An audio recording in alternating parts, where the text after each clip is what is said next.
রায়দিঘিতে সমবায় নির্বাচনে ব্যাপক জয়লাভ তৃণমূলের। কৈলাসপুর কৃষি উন্নয়ন সমবায় সমিতিতে ব্যাপক জয় তৃণমূলের। দক্ষিণ চব্বিশ পরগনার রায়দিঘি বিধানসভা জুড়ে ধীরে ধীরে সংগঠন কি দুর্বল হচ্ছে বিজেপির, এই প্রশ্ন এখন উঠতে শুরু করেছে স্থানীয়দের মুখে। নন্দকুমারপুর গ্রাম পঞ্চায়েতের কৈলাসপুর সমবায় নির্বাচনে ধরাশায়ী হলো বিজেপি। অন্যদিকে জয়ের উচ্ছ্বাসে আবির নিয়ে বিজয় মিছিল করলেন রায়দিঘির বিধায়ক ডক্টর অলোক জলদাতা ও তৃণমূল কংগ্রেসের কর্মীরা। দেখা গেল কৈলাসপুরের সমবায় নির্বাচনে কৈলাসপুর সমবায় সমিতির মোট আসন 42টি।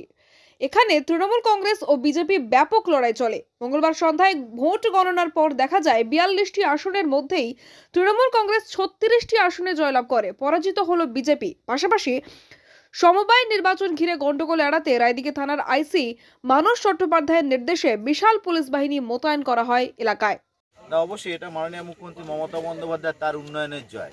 এটা নন্দকুমারপুর অঞ্চল তৃণমূল কংগ্রেসের কর্মীদের তাদের জয়, এখানকার সাধারণ মানুষ তাদের জয়। এটা কৈলাসপুর সমবায় কৃষি উন্নয়ন সমিতি তাদের আজকে নির্বাচন ছিল। এখানে 7টা বুথের উপর আমাদের 42 জন প্রার্থী, সাধারণ মানুষের মধ্যে থেকে 42 জন প্রার্থী তৃণমূল কংগ্রেসের ফেভারে দাঁড়িয়েছিলেন। আমরা 36টাতে জয়লাভ করে নিরঙ্কুশ সংখ্যাগরিষ্ঠতা পেয়েছি।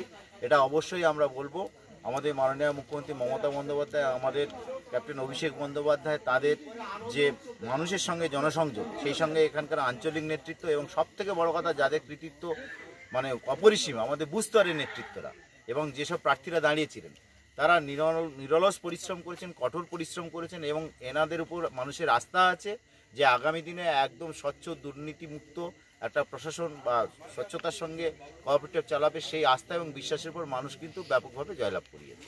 তার জন্য আমার পক্ষ থেকে, রায়দিঘি বিধানসভার পক্ষ থেকে, মথুরাপুর 2 নম্বর ব্লক তৃণমূল কংগ্রেসের পক্ষ থেকে অবশ্যই এই কৈলাসপুর কৃষি সমবায় উন্নয়ন সমিতির যত ভোটার আছেন, সাধারণ নাগরিকরা আছেন, সবাইকে আমাদের পক্ষ থেকে অসংখ্য ধন্যবাদ এবং আমাদের সবুজ শুভেচ্ছা জানাই।